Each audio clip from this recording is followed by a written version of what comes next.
주일 예배 오신 여러분, 환영합니다. 오늘은 7월 첫째 주입니다.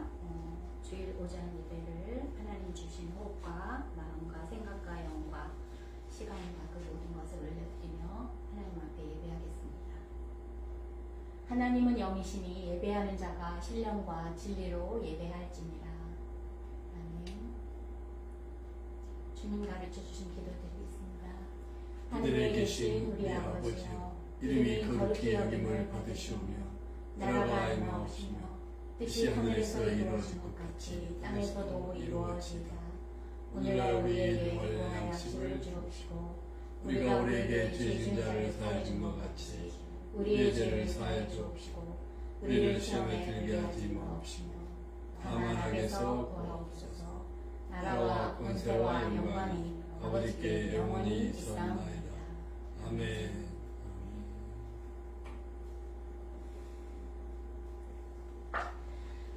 우리 성경에 성령님이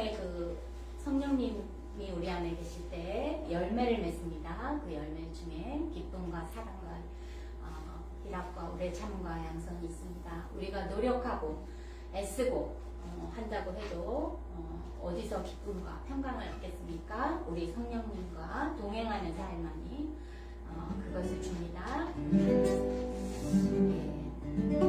주님을 찬양하는 예배를 드리겠습니다. 우리 내게 있는 향유옥합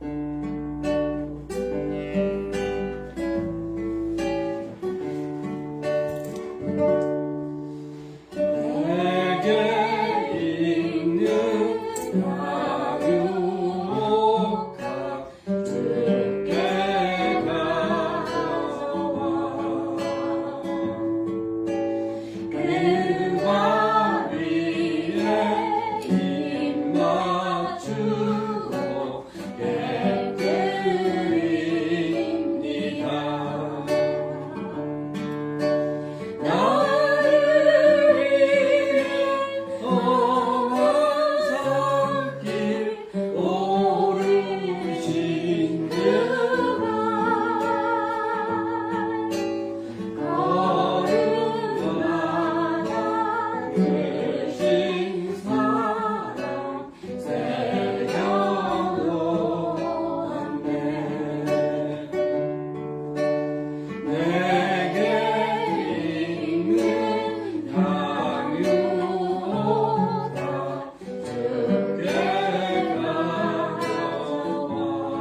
두려움에 이렇게 매여 사는, 율법에 매여 사는 것이 아니라 성령을 의지함으로 주님께 붙어 있음으로, 가지가 주님이라는 나무에 붙어 있음으로 가지가 열매 맺는 것처럼 자연스럽게 주님께 붙어 있는 자에게 열매, 기쁨과 평강과 사랑의 열매를 주십니다.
기도드리겠습니다. 예배와 말씀을 위해서, 성도들의 승리의 삶을 위해서, 교회와 선교의 부흥을 위해서, 미국과 남북한의 문제들을 위해서, 이 지역 전도와 세계 선교를 위해서, 공의와 정직이 회복되는 나라들 되고, 이 질병의 문제들이 해결되어지고, 교회가 거룩을 회복하며 주님의 자녀들이 빛된 삶을 살 수 있도록 우리 가정과 우리 자신의 기도 제목들 모두 하나님께 올려드리며 믿음으로 기도드리겠습니다. 믿음 아버지, 주의를 주셔서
하나님 아버지, 오늘 거룩한 주일 7월 첫 주 예배를 우리에게 주신 것을 감사합니다. 지난 한 주 동안도 주님의 도우심과 보호하심, 인도하심으로 말미암아 믿음으로 승리할 수 있었음을 감사합니다. 서로는 힘들고 어려운 일이 있었지만 그 가운데서도 주님을 묵상하고 주님을 생각하며 주님과 동행하는 주여 시간으로 보낼 수 있었던 것 감사합니다. 하나님이 은혜 주셔서 오늘 이 예배의 기회, 이 축복의 기회, 은혜의 기회를 다시금 우리에게 주셔서 하나님의 임재로 말미암아 신령과 진정한 예배를 드릴 수 있게 하신 것 정말로 감사합니다. 오늘 예배를 통해서 하나님의 영광 받으시고 우리에게 기쁨 충만하게 해주시고 살아계신 하나님의 말씀으로 우리 심령을 적시고 또 문제가 해결되고 연약한 부분이 치료되고 강건해지며 오직 예배의 주인이신 주님만 바라보는 경건한 예배가 되도록 인도하여 주옵소서. 인터넷으로 또 페이스북으로 예배하는 우리 식구들에게도 하나님 함께하여 주셔서 그 자리가 복된 자리가 되고 정말 하나님이 기뻐하시는 거룩한 산 제사의 시간이 되도록 인도하여 주옵소서. 하나님 우리 드리는 이 기도 우리 예배를 기뻐 받으실 줄로 믿습니다. 이 시간 주의 이름으로 모이는 아버지 이 메트로 시애틀 지역의 모든 교회들도 주님 축복합니다. 주의 이름으로 모이는 이 지구상의 모든 교회들을 생각하며 축복합니다. 주의 백성들이 주님의 뜻 가운데 모였사오니 그곳에 주님의 말씀이 있고 주님의 능력이 있고 성령이 충만한 예배가 되어서 정말 세상을 선교하게 부족함이 없는 능력의 공동체들이 되도록 인도하여 주옵소서. 세상은 불안합니다. 전쟁과 정말 한시라도 조용할 날이 없는 세상입니다. 하나님의 거룩한 백성들이 계속해서 주님 오시기까지 확장되기를 원합니다. 행복의 시작은 오직 예수 그리스도 뿐인 것을 믿습니다. 인류에 당면한 모든 문제는 예수님이 답인 것을 저희가 믿습니다. 주님 오시기까지 모슬렘 그리고 이스라엘 그리고 미전도 종족들 한 번도 복음을 듣지 못한 열방의 많은 나라들 우상 숭배하는 나라들 하나님 기도합니다. 생육하고 번사하고 땅에 충만하라고 주님 말씀하셨사오니 모든 족속으로 제자를 삼아 아버지의 아버지 아들과 성령의 이름으로 침례를 주고 내가 내게 분부한 모든 것을 가르쳐 지키라고 말씀하셨사오니 주님의 지상명령, 주님의 문화명령이 정말 활발하게 성취되는 역사가 있기를 원하고 기도합니다. 아버지 뜻이 계셔서 대다삼는 교회와 또 성교회를 세우셔서 오늘날까지 인도하신 것을 감사합니다. 사회를 진출하기 위해서 마지막 주님의 제자로 훈련 받을 수 있는 캠퍼스를 미션 타겟으로 우리가 여기며 사역하게 해주신 것 감사합니다. 바라옵기는 캠퍼스가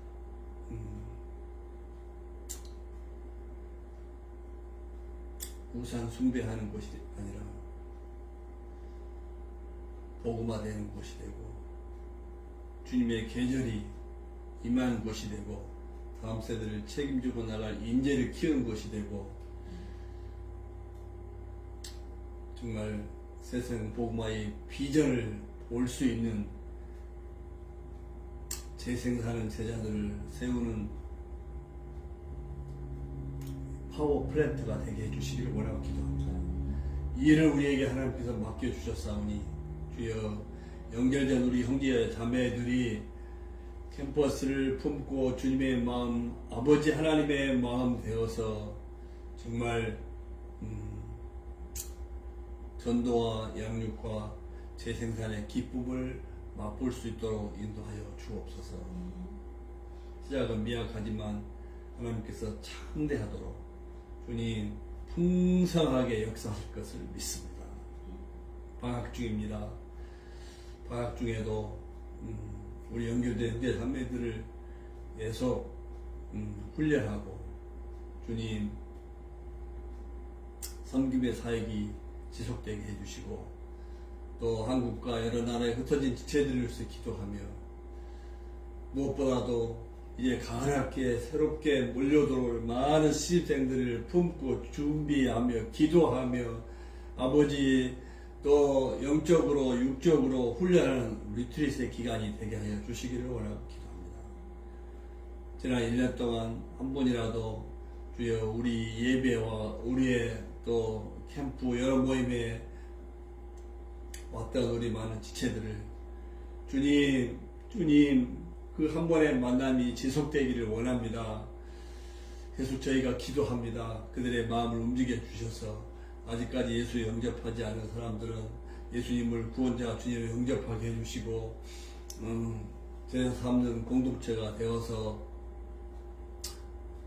영적 부흥과 운동의 요원이 될 수 있도록 인도하여 주시기를 기도합니다. 우리에게 어른들 코그룹도 만들어 주시기를 기도합니다. 정말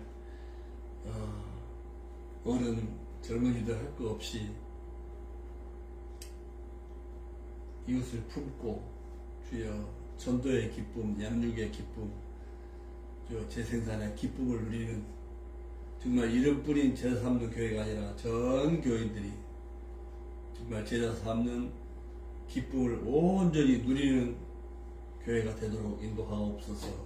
주의 이름으로 모이는 모든 교회들도 이름은 다를지라도 제자 삼는 아버지 운동이 일어나야 될 것을 믿사오니 이것은 옵션이 아니라 모든 성도들과 교회가 주여 감당해야 될 필수인 줄 믿사오니 하나님 아버지 이 목적이 이끄는 삶을 사는 교회들과 모든 성도들이 될 수 있도록 도와주시기를 기도합니다.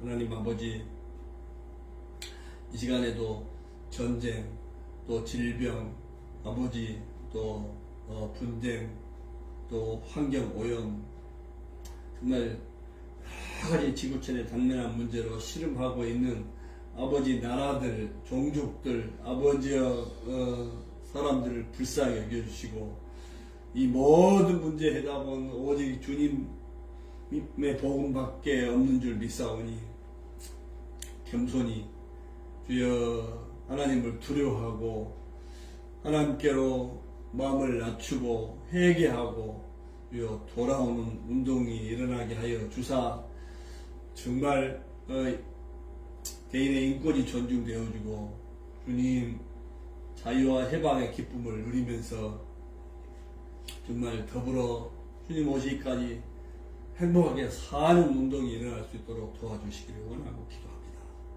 하나님 아버지 특별히 가까이 쉬고 있는 아버지 성도들 많이 있습니다. 또 우리가 늘 기도하며 부르짖는 아버지 우리의 태신자들 오이쿠스들이 많이 있습니다. 아버지 속히 그들의 마음을 하나님 바꾸어 주시고 움직여 주시고 감동하여 주셔서 주여 이 좋은 복음 이 은혜의 복음을 온전히 누릴 수 있는 그날 주여 그때가 속히 오게 해주시기를 기도합니다. 그래서 하나님께서 베푸신 은혜와 축복을 온전히 함께 누릴 수 있도록 인도하여 주옵소서.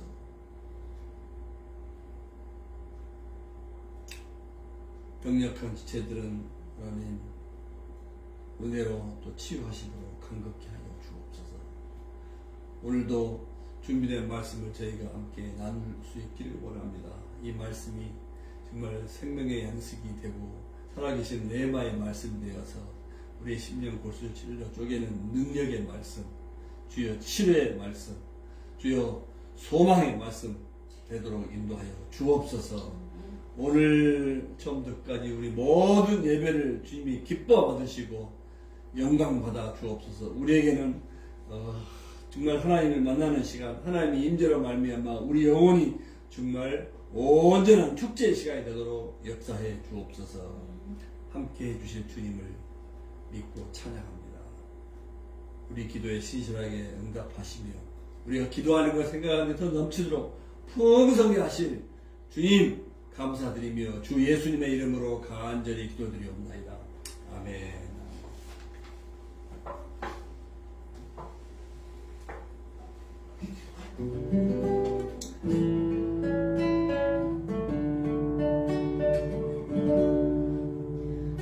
이신 나의 하나님,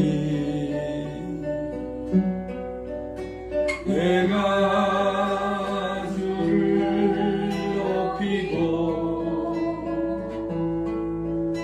영원히 주의 이름을 성축하리이다.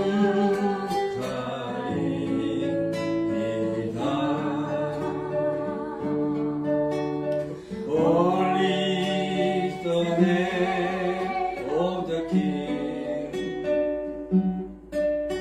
How we exalt you, Lord. I praise the name of you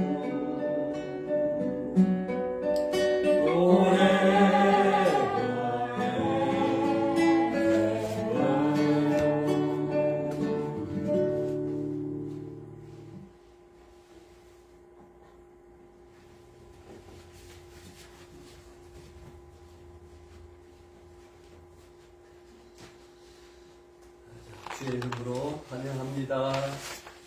인사합시다. 환영합니다. 사랑합니다. 축복합니다. 잘 되고 있습니다. 6월 베르데미 효정, 우리 효정 자매가 페이스북에 들어왔는데 2부 예배도 와서 함께 은혜 나눌 수 있기를 바랍니다. 자, 오늘 하나님의 말씀은 사도행전 8장 14절에서 25절입니다. 사도행전 8장 14절에서 25절. 자, 함께 봉독합니다. 예루살렘에 있는 사도들이 사마리아도 하나님의 말씀을 받았다는 듣고 베드로와 요한을 보내매 그들이 내려가서 그들을 위하여 성령 받기를 기도하니 이는 아직 한 사람에게도 성령 내리신 일이 없고 오직 주 예수의 이름으로 침례만 받을 뿐이니라. 이에 두 사도가 그들에게 안수하며 성령을 받는지라. 시몬이 사도들의 안수로 성령 받는 것을 보고 돈을 들여 이르되 이 권능을 내게도 주어 누구든지 내가 안수한 사람은 성령을 받게 하여 주소서 하니 베드로가 이르되 네가 하나님의 선물을 돈 주고 살 줄로 생각하였으니 내 은과 네가 함께 망할지어다. 하나님 앞에서 네 마음이 바르지 못하니 이 도에는 네가 관계도 없고 분기될 것도 없느니라. 그러므로 너의 이 악함을 회개하고 주께 기도하라. 꼭 마음에 품은 것을 사하여 주시리라. 내가 보니 너는 악독이 가득하며 불의에 매인 바 되었다. 시몬이 대답하여 이르되 나를 위하여 주께 기도하여 말하는 것이 하나도 내게 임하지 않게 하소서 하니라. 두 사도가 주의 말씀을 증언하여 말한 후 예루살렘으로 돌아갈 때 사마리아인의 여러 마을에서 복음을 전합니다. 아멘. 오늘 설교 제목을 진품 신앙 이렇게 제목을 잡아봤어요. 진품, true faith, 그죠? 이 진품의 반대는 모조품. 요즘에 말로 짝퉁, 뭐 가짜 이렇게 말할 수 있겠죠. 세상에 가짜가 판을 치고 있어요. 위조 지폐, 여권도 위조 여권. 응? 중국에는 뭐 쌀도 가짜로 만든다 그래요. 가짜가 판을 치고 있는데 신앙생활을 하는 사람 가운데도 가짜 신앙생활을 하는 사람이 참 많은 것 같아요. 자, 오늘 그래서 진품신앙 또는 짝퉁신앙 이런 제목에 대해서 함께 말씀을 나눠보겠습니다. 핍박으로 하나님의 복음의 씨앗이 사마리아로 흩어졌습니다. 박해가 주님의 안목으로 보면 주변 지역에 복음을 심고 열매를 거둘 수 있는 추수의 기회가 되고 있는 거죠. 사도들 중심의 그 가법, 더 센 번식이 이제 곱센 번식으로 전환된 것이라고 할 수 있겠어요. 그죠?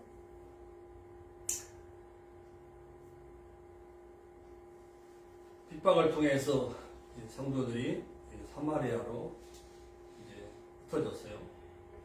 그 중에 오늘 돋보이는 집사는 빌립 집사죠. 빌립 집사의 전도로 사마리아의 전도 부흥이 일어난 거죠.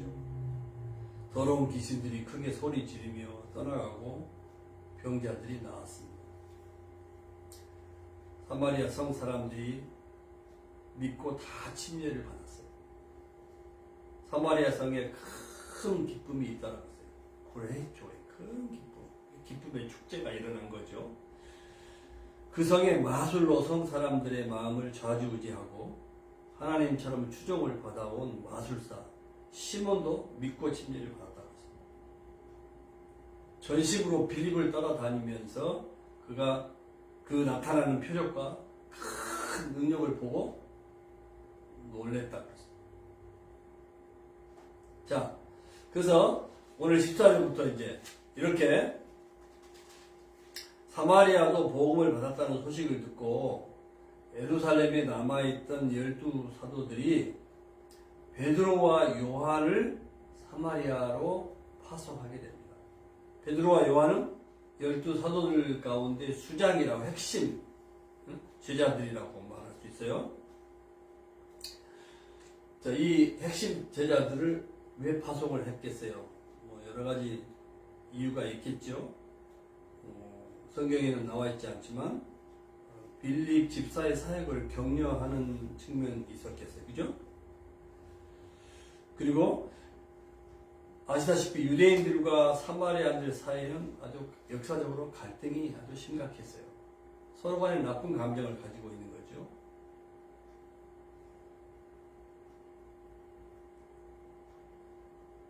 그 전에 예수님께서 이제 예루살렘으로 가시는데 누가복음 9장에 보면 사마리아의 한 마을에 들어가셨는데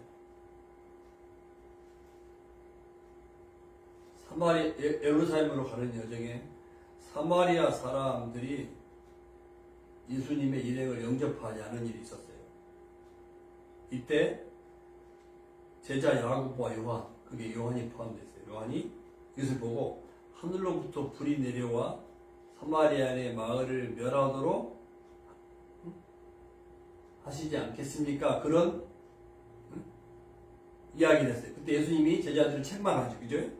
그 말은 무슨 말이냐면 유대인들과 사마리아인들이 그렇게 관계가 불편하다는 거예요.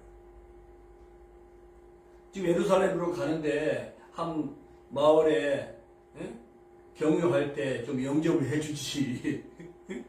예루살렘으로 가는 예수님이 일행을 영접하지 않으니까 이 요한과 안드레가 열받아가지고 불이 내려서 사마리아를 멸망시켜버리는 게 좋겠다고 제안을 하잖아요. 그런데 오늘 이 상황은 뭐예요? 빌립의 전도로 말미암아 사마리아에 큰 붕이 일어났어요. 그렇게 악감정을 가지고 불이 내려서 폭삭 망했으면 좋겠다고 얘기했던 요한이가 사마리아에 파송을 받고 있어요. 그 얘기는 뭐예요? 그런 악감정이 있지만 이제 복음으로 말미암아 사마리아인들도 그리스도인으로 환영 한다는 의미를 담고 있는 거예요. 이처럼 복음은 어떠한 편견의 벽도 해소하고 하나가 되게 함을 증명하고 있는 거죠. 그러니까 악감정을 기류하고 베드로와 요한이 이제 직접 사마리아 성에 찾아가가지고 이제 우리는 복음으로 하나가 된 초대교회 공동체 일원입니다. 이런 것을 보여주는 거 아니겠어요? 그죠? 자, 그래서 15절에 보니까 가서 이 사도들의 수장 베드로와 요한이 뭘 했냐? 성령 받기를 기도했어. 자, 이때까지만 해도 아직 성령 받은 일이 없고 주 예수의 이름으로 회개의 침례만 받을 뿐이라고 했어요. 이에 두 사도가 안수하며 성령을 받았다. 자, 이 말씀은 조금 난해한 구절이기도 해요. 이 말씀만 보면 회심과 성령 받음 사이에 시간적인 간격이 지금 있는 거잖아요. 그죠? 회심, 구원, 예수를 믿고 그 다음에 성령 받음은 나중에 추가적으로 또 이루어져야 되는 사건인가, 그렇게 오해할 수 있습니다. 그런데 그런 내용이 아니고 한국의 합동신학교 총장 학장하셨던 박형룡 박사는 그렇게 얘기해요. 이미 믿을 때 성령을 받았으나 외적으로 강하게 나타나는 것에 불과하다, 그렇게 해석을 해요.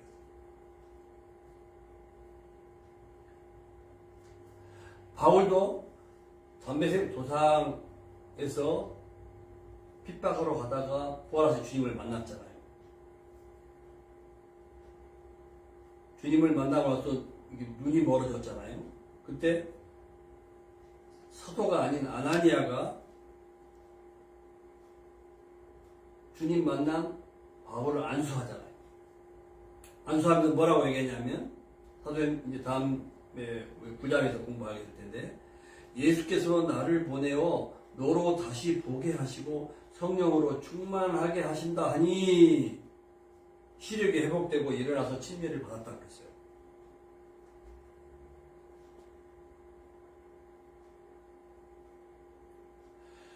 그러니까 사울이 성령 충만을 경험하고 시력이 회복되고 일어나서 침례도 받고 음식을 먹고 강건해졌다고 볼 수 있는 거죠. 그죠?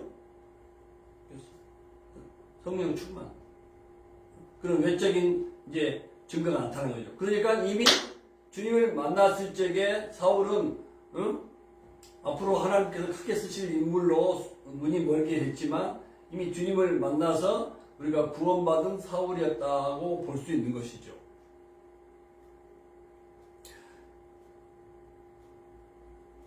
구원, 회심과 성령 받음 사이의 이 시간적인 간격을 사람들이 오해할 수 있는데, 자, 지금 이 시기는 복음이 새로운 지역으로 확장되고 있는 시기예요.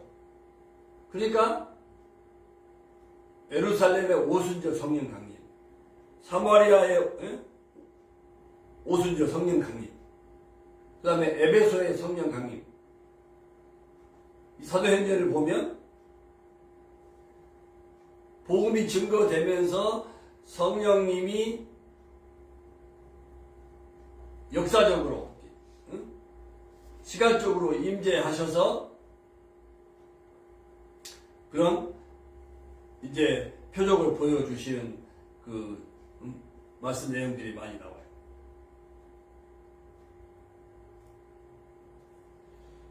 사도행전 1장 8절에서 이미 약속했잖아요. 성령이 너에게 임하시며 너에게 권능을 받고. 자, 이 말씀을 할 때도 이미 구원받은 성도들에게 하신 말씀이에요. 그죠? 성령이 너에게 임하시면 권능을 받고 증인이 되리라. 그러니까 성령을 받았다, 역사적으로 성령을 받았다 하는 말의 의미는 구원 이상의 어떤 권능을 받아서 증인이 되는 것과 관련이 있는 것을 알 수가 있어요. 사도행전 1장 8절에 그 약속의 예언이 역사적으로 지리적으로 실현되는 과정을 사도행전에서 보여주고 있다는 거예요.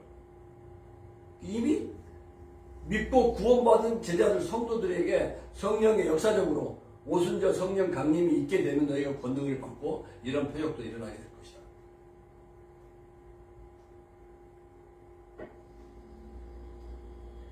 역사적으로 또 시간적으로 이 성령의 권능이 어떻게 역사되고 있는가 그 과정을 보여주는 것이다. 그래서 성령의 역사로 말미암아 사마리아 성에 구원받은 성도들도 하나가 되고 에베소 이방인 세계의 신자들도 하나가 되는 그런 성령의 역사로 말미암아 하나가 되는 그런 과정을 보여주고 있다는 거예요. 그래서 사마리아 교회의 역사신 성령의 임재를 가지고 예수님 믿음 이걸 회심이라고 그러잖아요. 또는 본어기 거듭남이라고 그러잖아요. 구원과 성령을 받는 것 또는 성령 세례, 성령 침례라고 그러잖아요. 이것을 별도로 봐야 한다고 생각하는 것은 잘못된 생각이에요. 그래서 성령 받아라 뭐 그런 이야기를 많이 들어보셨을 거예요. 구원받은 성도들에게 당신은 성령 세례 혹은 성령 침례 받았습니까? 그 사람들이 그런 질문을 할 때는 성령 받음, 성령 침례 근거로 방언을 해야 되고 예언을 해야 되고 어떤 표적이 일어나야만 되는 것으로 오해하는 거예요. 그래서 회심, 구원, 중생 이것과 성령의 임재, 성령을 받는 것은 그러니까 시간상으로 차이가 있고 별도의 개념으로 이해하고 있는 무리들이 많이 있다.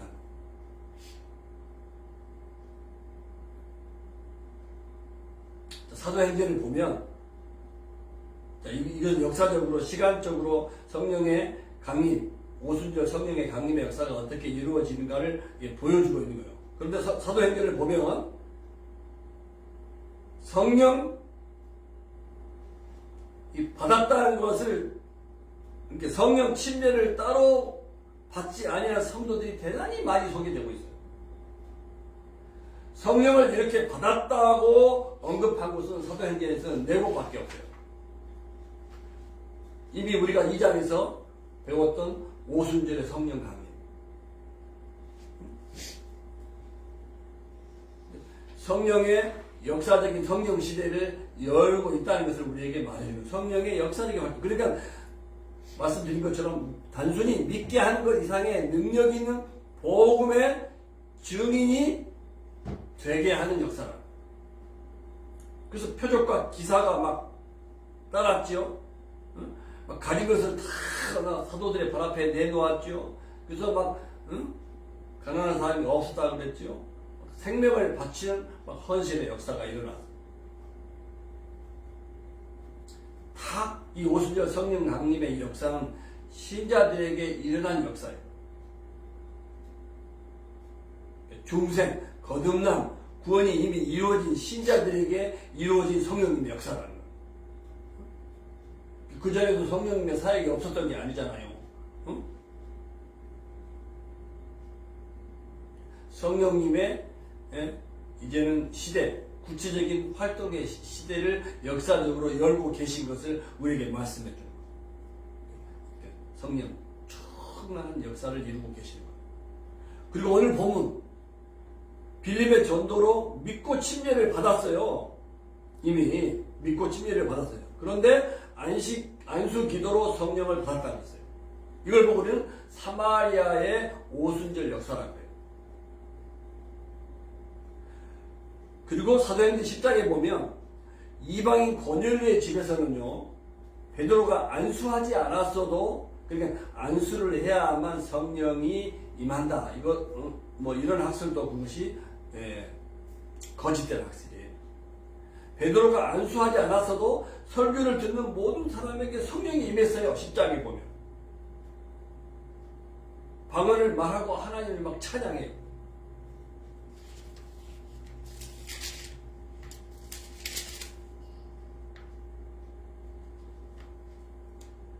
성령을 받았으니 설교를 듣는 중에 성령이 임해요. 성령을 받았으니 예수 그리스도의 이름으로 침례를 받게 했어요. 이방인 고넬료의 집에서 설교 듣는 모든 사람에게 성령이 임했어요. 그리고 네 번째로는 에베소, 아시아의 에베소에 사역할 때 주 예수 그리스도의 이름으로 침례를 받고 바울이 안수함에 성령이 임했다고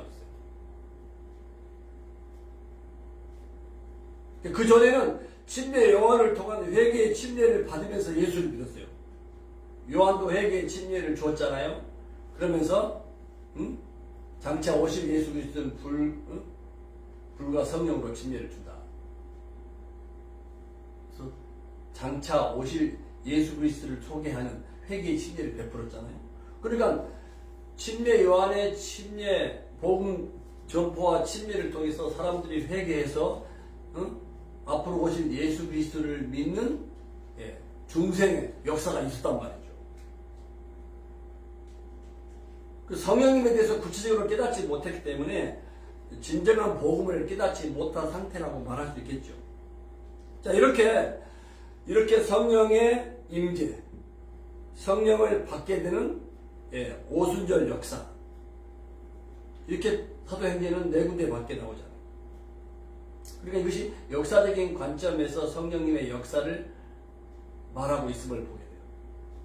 자, 그런데 서신서에는 이런 체험과 상관이 없는 믿는 자의 성령 받음을 말씀해요. 로마서 8장 1, 2절, 8절, 9절 그리스도 예수 안에 있는 생명의 성령의 법이 죄와 사망의 법에서 너를 해방하였다. 누구든지 그리스도의 영, 성령이 없으면 그리스도의 사람이 아니라고 했어요. 자, 그러니까 예수를 영접할 때 성령이 우리 안에 계신 거잖아요. 성령을 받은 거잖아요.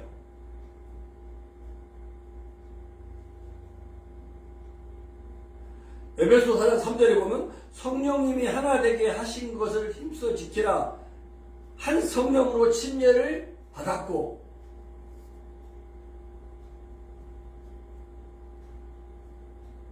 그래서 이 성령 받음, 성령 혹은 침례, 중생, 거듭남, 구원 이런 것들을 성경 전체를 통해서 이렇게 통합적으로 봐야만 오해가 풀린다는 거예요. 역사적으로 위대한 신앙 인물 상당수가요, 성령 침례의 체험을 한 일이 없어요.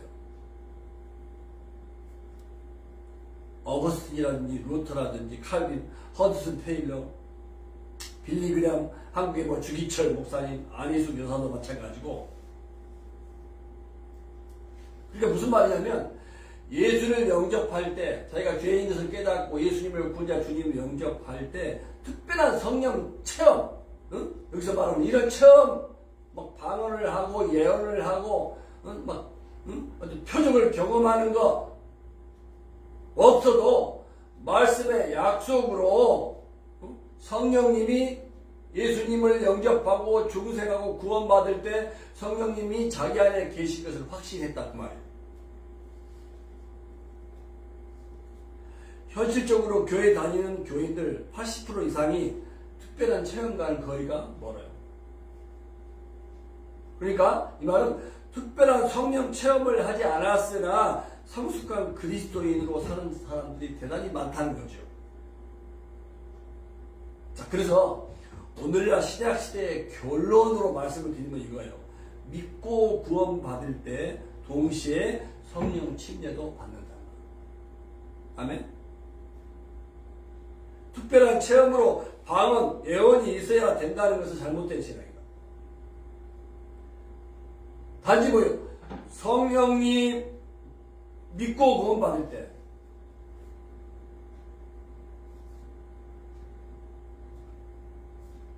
성령님이 우리 안에 계신다. 그 순간 성령님을 받는 순간이다.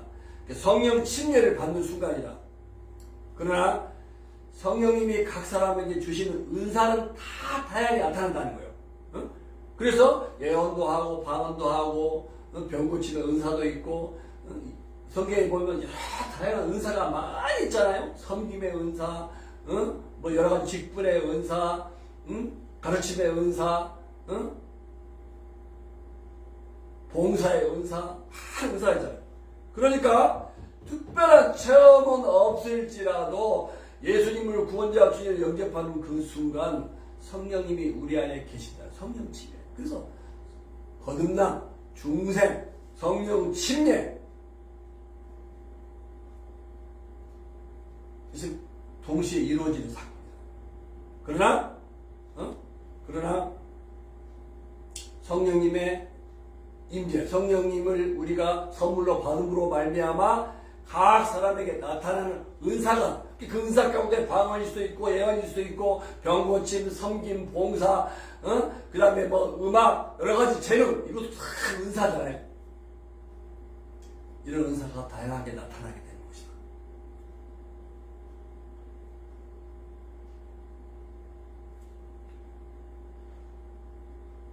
그래서 오순절 성령 강림, 오늘 사마리아의 성령 강림, 사마리아의 오순절, 그리고 또 고넬료의 집에서 또 에베소에서 성령 받은 사건은 역사적으로 성령이 임하신 너희가 권능을 받는다는 약속에 따라서 성령님의 단순히 믿고 구원받은 그 이상의 성령님의 그 증인, 강력한 역사의 시대가 열렸음을 선포하고 있다는 거예요. 그래서 오늘 16절, 17절도 보면 주 예수 이름으로 침례만 받았지 아직 성령 받은 일이 없는 사마리아 사람들에게 베드로와 요한이 안수 기도하자 성령을 받았다 했어요.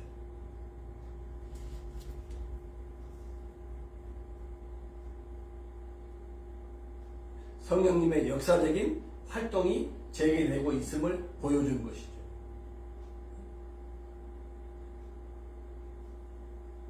그래서 샘플적으로 이렇게 소개하고 있는 거예요. 그러나 대부분의 사도행전에 믿고 구원받은 사람들에게는 이렇게 말하지 않아요. 그냥 이렇게 말하지 않아도 이제 서신서로 신약 은혜 시도로 이어지면서 예수님 믿는 사람들에게는 다 성령을 선물로 받은 거예요. 성령님의 권능을 받은 거예요. 성령님의 시대가 열려지고 있는 거예요. 그래서 니고데모하고 대화에서 보는 거예요. 왜 그랬어요? 물과 성령으로 거듭나지 아니하면 하나님 나라에 들어갈 수 없다 그랬어요. Born again by the Spirit, Holy Spirit. 그러니까 거듭난 거 뭐예요? 성령님의 역사예요. 그리고 너희 몸이 성전인 것을 알지 못하느냐. 거룩한 성령이 너희 안에 계신 것을 알지 못하느냐. 그래서 이 사도행전의 이 역사적인 맥락과 성경 전체 거듭남, 중생, 성령님의 임재, 성령님의 권능 이것들을 통합적으로 봐야 건전한 신앙 상식이라고 말하죠. 그래서 이 특별한 이 4개의 성령 받은 사건을 가지고 구원받고 거듭나고 중생한 것과 그리고 그 이후에 성령을 별도로 받아야 성령 체험을 해야 한다. 이런 논리는 뭐예요? 잘못된 신앙 사고입니다. 자, 이것을 전제로 해서 이제 18, 19절에 보면 자, 오늘 마술사 시몬에 대한 이야기가 오늘 또 주요 내용인데요. 시몬이 돈을 들여가지고 나에게도 안수하는 사람마다 성령을 받도록 그 권능을 달라고 했어요. 더 위대한 능력의 마술사가 되고 싶었는지 모르겠어요. 그런데 이것은 신성모독. 성령은 적당한 가격을 돈으로 지불하여 얻을 수 있는 것이 아니라 하나님의 선물이에요. 그래서 사이몬 여기에서요. 사이몬이 이게 뭐예요? 성직매매라는 말이 유래했다고 해요. 성직매매. 시몬에다가 Y를 보태면은 사이몬이가 성직매매가 되는 거예요. 선물. 성령, 우리가 받은 성령은 선물이에요. 그냥 선물이라는 게 뭐예요? 값없이 주고받는 거잖아요. 주고 싶어서 주는 거죠. 선물이죠. 그리고 바라지도 않았는데 받는 게 선물이잖아요. 성령을 선물로 받는 것도 마찬가지라는 거예요. 뭐 철야를 하고 금식을 하고 뭐 집회에 참석하고 헌금을 뭐 얼마나 하고 또 선행을 하고 등 물론 은혜를 더 받기 위해서 능력을 얻기 위해서 가끔 뭐 유익할 수도 있겠지만 성령을 받는 조건으로 내세우는 것은 이것은 지나친 주장이에요. 하나님은 그런 요구를 하신 일이 없으세요. 요한복음 7장 30절에 뭐라 그러세요? 예수께서 누구든지 목마르거든 내게로 와서 마시라. 나를 믿는 자는 성경의 이름과 같이 그 배에서 생수의 강이 흘러나오리라. 이는 그를 믿는 자들이 받을 성령을 가리켜 말씀하신 것이라고 했어요. 아멘? 사도행전 2장 17절에 이미 말씀을 나눴죠. 하나님이 말씀하시길 말씀에 내가 내 영을 모든 육체에게 부어주리니 너희 자녀들은 예언할 것이고 젊은이들은 환상을 보고 비전을 보고 너희의 늙은이들은 꿈을 꾸리라. 성령을 모든 육체에 부어준다고 약속하셨어요. 자, 그런데 마술사 시몬요, 시간이 지나가면서 본색을 드러내요. 불순한 동기로 빌립을 따른 것을 알 수가 있어요. 20절에 보니까 베드로가 책망을 해요. 네가 하나님의 선물을 돈을 주려고 사려고 했으니 그대는 돈과 함께 망할 것이요 그랬어요. 이것은 저주의 말이에요. 돈과 재물이 가진 위험성을 지적하면서 종교 타락의 원인이 되는 그것들을 멀리할 것을 촉구하고 있는 거예요. 돈이 개입된 흥정물이 아니라 돈의 집착으로 신앙을 포기해서도 안 된다는 거예요. 그 성경에 보면 돈을 살아감이 일만하게 뿌리라고 했어요. 돈과 함께 망할 것이다. 계속해서 21절에 하나님 앞에서 네 마음이 바르지 못하니 이 도, 이 복음 사역을 말하는 거예요. 이 도에는 네가 관계도 없다. 분깃될 것도 없다. 이 말은 구원의 약속에서 배제될 것을 선언하고 있는 거예요. 불순한 동기를 가진 신앙이 아닌 올바른 신자가 되게 하려는 의도로 베드로가 이렇게 책망하고 있는 거예요. 그러므로 22절에 그렇게 말하잖아요. 너의 이 악함을 회개하고 주께 기도하라. 혹 마음에 품은 것을 사해 주시리라. 이 같은 심각한 죄도 회개하면 용서 받을 수 있다는 거예요. 이 이야기는 마술사 시몬의 죄를 책망하면서 회개해서 진정한 신자가 되게 하기 위한, 그러니까 지금 뭐요? 이 말씀을 쭉 보게 되면 이 마술사 시몬이 믿고 침례까지 받다고 그러는데 이게 뭐예요? 동기가 불순한 거라는 거예요. 마치 가룟 유다와 같은 시몬의 모습이라는 거예요. 회개해라. 그러니까 짝퉁 신자가 있을 수 있다는 거예요. 이렇게 마술사 시몬처럼 거짓 신자가 있을 수 있다는 거예요. 위조 집회처럼. 시몬에게 베드로가 회개하라. 그러면 용서받을 것이다. 여기서 복음의 포용성을 말하는 거예요. 그러니까 유다 사람들이 상종하지 않는 사마리아 사람, 남자와 여자, 마술사, 하나님이 아주 금하시는 게 마술이거든요. 이게 사탄의 능력으로 마술을 하는 거잖아요.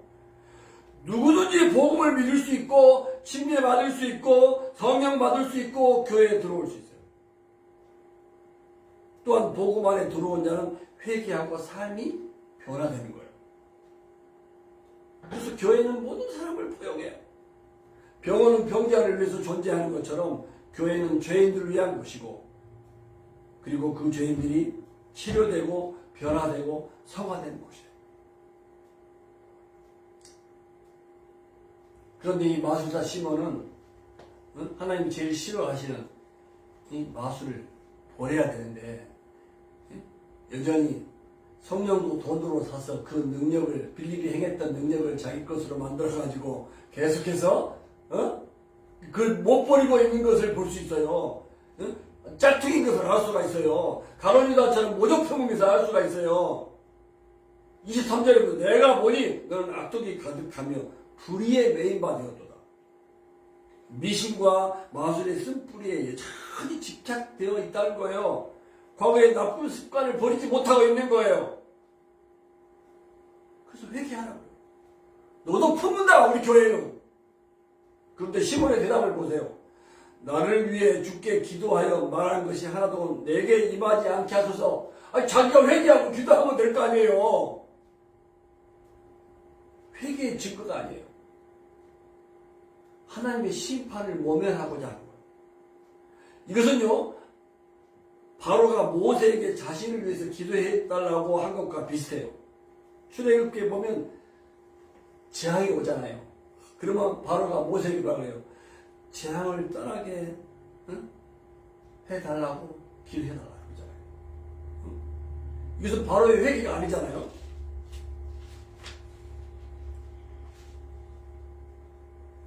자기가 회개하고 기도하면 될 것을 누구에게 이런 재앙이 떠나게 해달라고 기도하는 거예요. 기도해달라고 그러는 거예요. 응?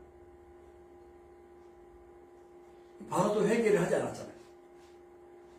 계속 재앙이 있을 때마다 재앙이 무서우니까 이 재앙을 멸하게 해달라고 기도하잖아요. 그죠?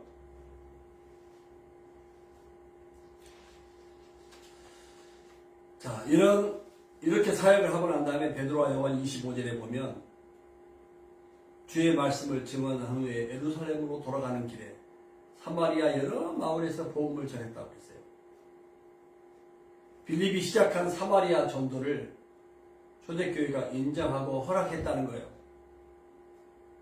더 적극적으로 사마리아 전도에 참여했음을 보여주는 거예요. 자, 마술사 시몬의 믿음이 모조품 신앙인 것을 좀 더 살펴보고 기도하기로 해요.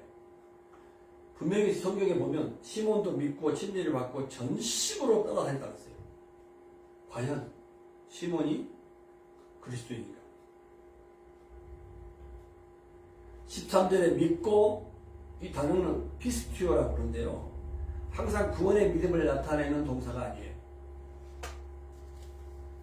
단순한 지적 동의를 나타내기도 해요. 야고보서 2장 19절에 보면 귀신의 믿음이 있어요. 귀신도 믿고 떤다 그럴 때 피스티오예요. 믿음. 귀신의 믿음. 그럼 구원의 믿음이 아니잖아요. 그리고 이 마술사 시몬은요, 표적의 근거를 둔 믿음이에요. 물론 구원의 믿음을 뒷받침할 수도 있으나 표적의 믿음은 신뢰할 수 믿음이 아닌 거예요. 표적을 보므로. 그러니까 예수를 믿게 되면 이걸 잘못 해석해가지고 성령 침례, 성령 받아라. 믿고 구원받고 중상했지만 성령 침례, 성령 받은 게 아니다. 이렇게 얘기하는 것은 무슨 잘못된 믿음이에요. 성령 받은 증거로 이런 표적이 나타날 수 있어요. 그러나 더 중요한 성령 받은 증거로 은사가 다양하게 나타나는 것은 이것은 진리예요. 모든 사람에게 그런 표적이 나타나야 된다고 하는 주장은 잘못. 그래서 구원, 중생과 그리고 거듭남과 그리고 성령 침례는 이것은 시간의 간격이 있다. 별개라 이렇게 주장하는 것은 잘못이라는 거예요. 그리고 이 시몬은 하나님의 선물인 성령을 돈으로 살 수 있다고 생각했어요. 그래서 사이몬이 성직매매 이걸 보고 성령의 능력을 자기 유익의 도구, 탐심의 도구로 생각하는 거예요. 관심의 대상이 내적인 삶을 바꾸는 능력이 아니라 권위와 외적인 인기에 있었어요. 가룟 유다처럼 자기를 위한 욕심. 그리고 이 저자 누가는 시몬이 성령을 받았다고 언급하지 않아요. 베드로는 망할지어다. 망할지어다. 이는 멸망은 요한복음 3장 16절에 그 멸망과 같은 단어예요. 세상처럼 사랑과 독수리 주시. 이는 저를 믿는 자마다 멸망하지 아니하고 그렇죠? 신앙에서 믿지 않는 자가 지옥의 감을 표현하는 거예요. 빌립보서 3장 9절에 보면 그리스도의 십자가의 원수로 살아가는 사람들의 마지막은 멸망이라. 그 멸망의 단어예요. 그들의 신은 배요. 그 영광은 그들의 부끄러움에 있고 땅의 일을 생각하는 자라. 그리고 이 시몬은 하나님 앞에서 그의 마음이 바르지 못해요. 그래서 이 도에는 관계도 없고 분기 될 것도 없느니라고 했잖아요. 그러면서 악독이 가득하고 불의에 얽매였다. 그래서 회개하라 줄 거잖아요. 시몬은 당신의 기도가 내게 미치지 않도록 기도해달라고 요청하잖아요. 이것은 회개가 아니라는 거예요.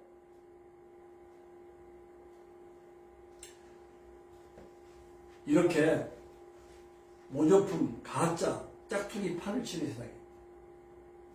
이것은 본질을 떠난 껍데기에 불과해요. 진짜는 하나뿐인 거예요.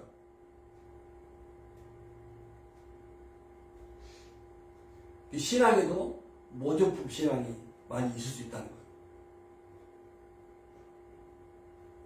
우리가 예수님을 구원자 주님으로 믿고 우리가 거듭났지만, 거듭났으니까 우리가 진짜 믿음을 갖고 구원받은 자녀가 되었어요. 그렇지만 이 사이몬의 모습을 통해서 우리가 진짜 진심으로 예수님을 구원자 주님 믿고 중생 거듭났어요. 구원을 받았어요. 하나님 자녀가 됐어요. 그런데 어느 때부터인가 표면적인 신앙, 그러니까 표적과 능력에 관심을 갖고 빌림을 따랐던 이 사이몬처럼 우리도 직분 때문에 사업상의 이유 때문에 행사나 친교 때문에 사람과 젊은이에게는 모여 애인이 그리워서 이런 변질된 신앙의 모습으로 흘러갈 수 있다는 거예요.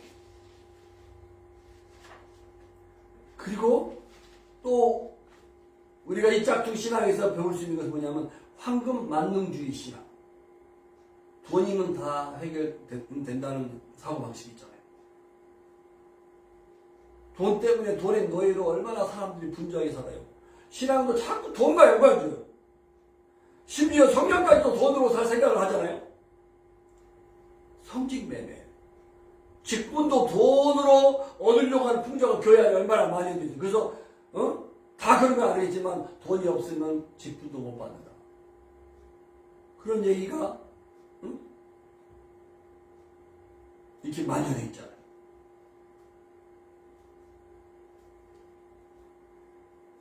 그리고 이 사이몬의 모습 속에서 기복신앙.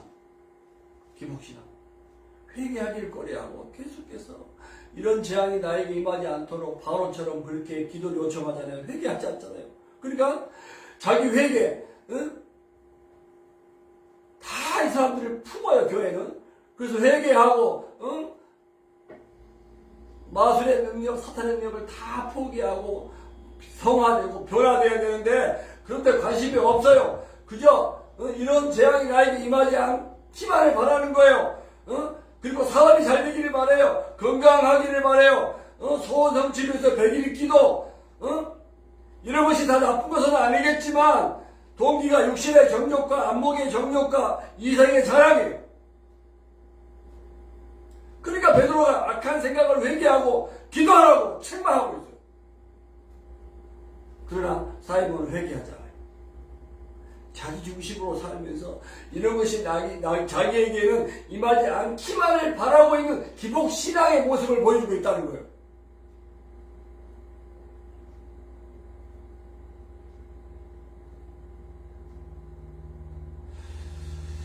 자, 기도하기를 원해요. 자, 우리는 복음을 믿고 성령을 선물로 받은 자예요.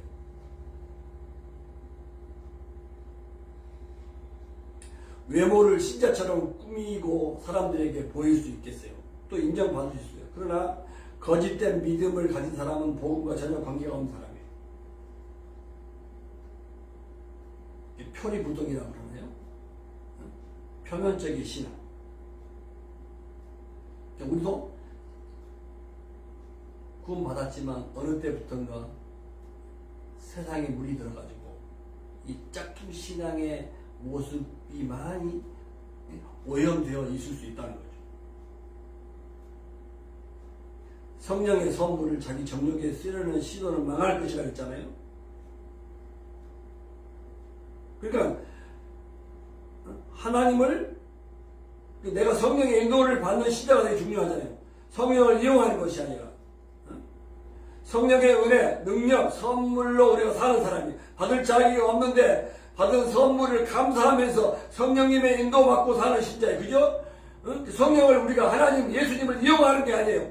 그렇게 되면 바른 신자가 아니에요. 직품 신자가 아니에요. 짝퉁 신자가 될 수 있는 거예요. 그죠? 마술사 시몬은 기독교를 자신의 이익을 위해서 하나님을 조종하는 마술과 같이 이해했어요. 자, 이런 모습이 우리의 신앙생활에도 있을 수 있다는 거예요. 자, 그래서 결론으로 기독교는 모든 사람을, 마술사 시몬 같은 사람도 회개하고 돌아오길 바래요. 모든 사람들 다 포용하면서도 타협하지 않을 수 있는 이유, 그게 뭐냐면 하나님이 주도권을 행사하시도록 하기 때문이에요.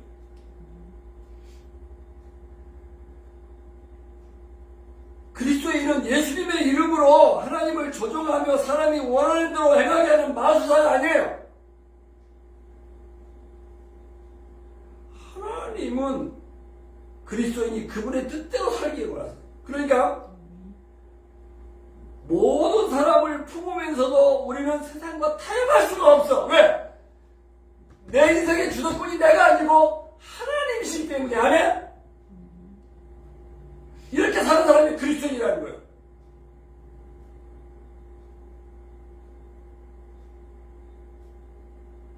성령의 인도함을 받아. 그러니까 우리가 예수를 믿다고 하면서 얼마나 성경, 예수님, 하나님, 성령님을 우리가 막 이용하려고 해요. 응? 그래서 좋은 게 좋다고 적당히 타협하면서 신앙생활 할 때 참 많이 있잖아요. 응? 세상의 모든 사람을 다 포용해야죠. 응? 포용해, 품어야지. 회개하기를 바라고 기도해야지. 그렇지만 우리는 왜 세상과 믿지 않는 사람들과 타협할 수 없냐면 우리는 하나님을, 복음을, 예수님을 이용하는 사람이 아니고 하나님에게 쓰임받고 하나님에게 뭐요? 인도받는 사람들이라는 거예요. 아멘? 이렇게 사는 사람이 진정한 크리스찬이라는 거예요. 그렇지 않으면 우리도 짝퉁 신자처럼 편집되어볼 수 있다는 거예요. 결론이 이거예요. 기도합시다. 우리가 정말 명품 신앙, 바른 신앙, 성령님의 인도함 받는 신앙, 모든 사람을 품지만 결코 하나님의 인도함을 받기 때문에 세상과 타협할 수가 없는 줄로 믿어야 하네. 사이몬처럼 살 수가 없어요. 바로처럼 살 수가 없어요. 오늘 베드로와 요한처럼 살아요. 빌립처럼 살아요. 흩어진 디아스포라 초대교회 성도들처럼 하나님의 복음에 우리가 씨앗인 줄로 믿습니다. 아멘. 함께 기도합시다. 하나님 아버지, 오늘도 주신 말씀을 우리 삶에 적용합니다. 주여, 주여, 첫사랑이 편집되지 않게 하옵소서. 하나님, 예수님, 성령, 이 복음을 우리 형제를 이용하지 않게 해주시고 모든 죄인들이 회개하고 돌아오기를 바라고 기도하며 우리가 품어야 되지만 그러나 세상과 우리 신자들과 세상 문화와 결코 타협하지 않는 삶을 살기를 원합니다. 진품 신자가 되기를 원합니다. 진실한 신자가 되기를 원합니다. 우리는 하나님의 인도함을 받는 삶을 사는 진실한 그리스도인으로 믿습니다. 주님, 진실한 그리스도인으로 하나님의 인도함을 받는 주여 신자로 세상과 타협함이 없는, 그러나 세상 모든 사람들이 회개하기를 바라면서 품는 진짜 신자, 명품 신자, 아버지 하나님의 인도함을 온전히 받는 신자의 삶이 되기를 원하기도 합니다. 그 세상을 감동시키고 변화시키고 주여 하나님께 영광을 돌리는 세상을 품고 나아가는 삶이 되게 하여 주옵소서. 예수님의 이름으로 기도합니다. 아멘.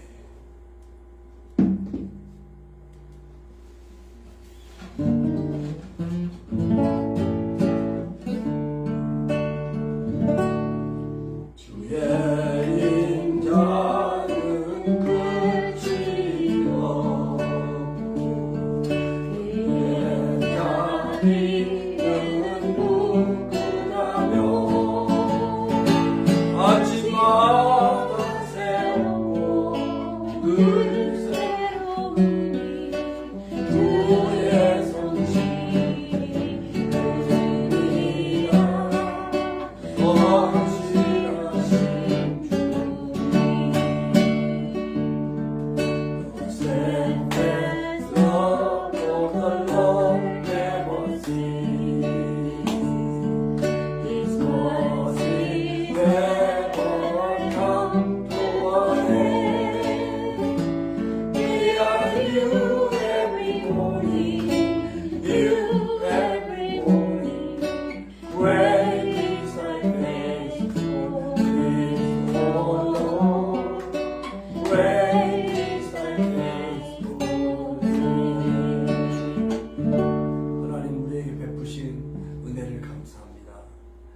세상을 바라보면서 진실한 신자로 어떻게 살아야 될 것인가를 우리에게 도전해 주셔서 감사합니다.